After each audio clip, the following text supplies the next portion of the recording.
Hello everybody, this is Mr. DSI Review, and as you can clearly see, I got my DSI back. Got the L and R buttons fixed, work great. For those of you who didn't know, just stumbled upon this video, or are new viewers, I had some trouble with the L and R buttons, but I sent it in to Nintendo, and they fixed it, and now it's back. Anyway, here is a review of Fieldrunners, a 500-point game. It's a tower defense game, and for those of you who personally know me, which is like two of you, you'll know that I really love tower defense. I'm pretty much addicted to tower defense. Anyway, Fieldrunners was on the iPhone and iPod Touch, I believe, and I think it's slightly different than the DS version, but it's still pretty similar. It's a pretty classic kind of tower defense game, a lot like desktop tower defense, and as you can see here on the side, there are several stages. You start with just grasslands and just classic mode. In classic mode, if you look on the top screen, you have these 4 towers. I'll be showing off extended mode though. In both classic and extended, you're supposed to survive 100 rounds, and then endless is endless. So I'll just, like I said, I'll show off extended. You know what, maybe I'll show off endless actually. Easy difficulty for now.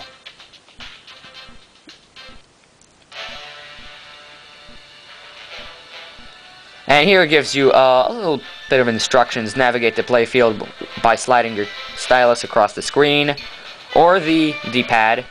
Use these buttons to pause or exit the game. Oh yeah, and L button zooms, which is good because I got my L button fixed, of course. To upgrade or sell a tower, touch the tower during play, and to bring a tower in, drag one of these icons onto the playing field.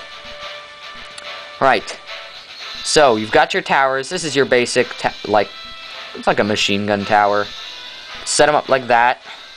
The game will begin in 3, 2, 1. Alright. After you beat round 50 or 75, I think it might be 75 in the normal mode, you get your trusty little fast forward button, and that's very nice. It speeds things up considerably, especially at times when you don't want to deal with anything. Now let's say you realize, oh, this guy's gonna slip past. You can pause it and build more towers. We don't have the money for that right now. And the trick to this, and of course desktop tower defense, because they're very similar, is what you really gotta do is build like mazes, because the troops will want to go from here over here to the goal. Up here you see a 20 inside a heart. That's your lives. That's how many people can pass through this. Every time something passes through it, it goes down by 1. And you have your towers, and they shoot everything coming through.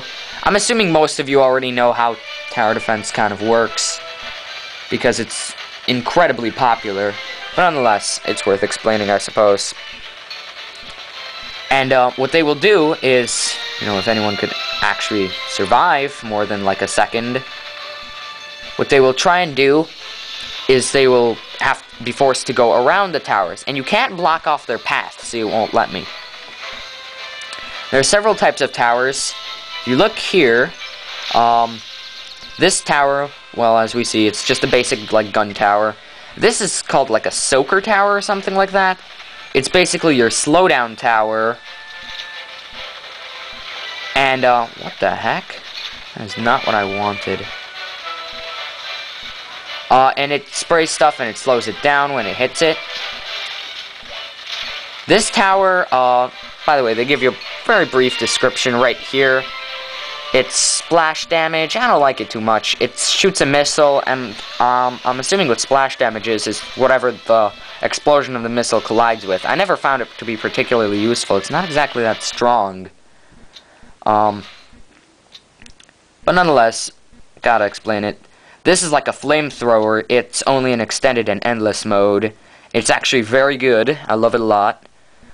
This tower here, it's like a shock tower. It does a lot of damage to one enemy.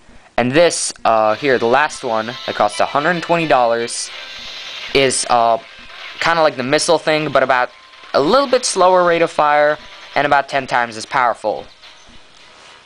It's also got a lot larger range. So every tower has got its ups and downs. You can upgrade towers for a little less than what you paid for, and they have 3 levels each. After that, you can't upgrade them anymore. And you basically just keep going until either you, well, until you win or you lose.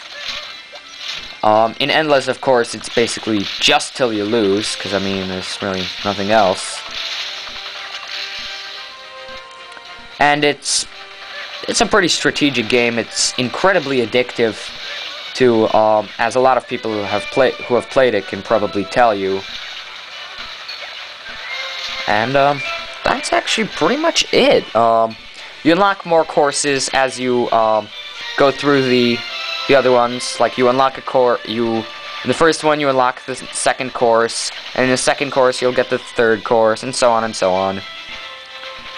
And I'm sure there's a few other things you can probably unlock, like for example the fast forward button you have to unlock. I guess that pretty much wraps up my review though. So if you liked it, please rate, comment, subscribe, and I'll see you guys next time.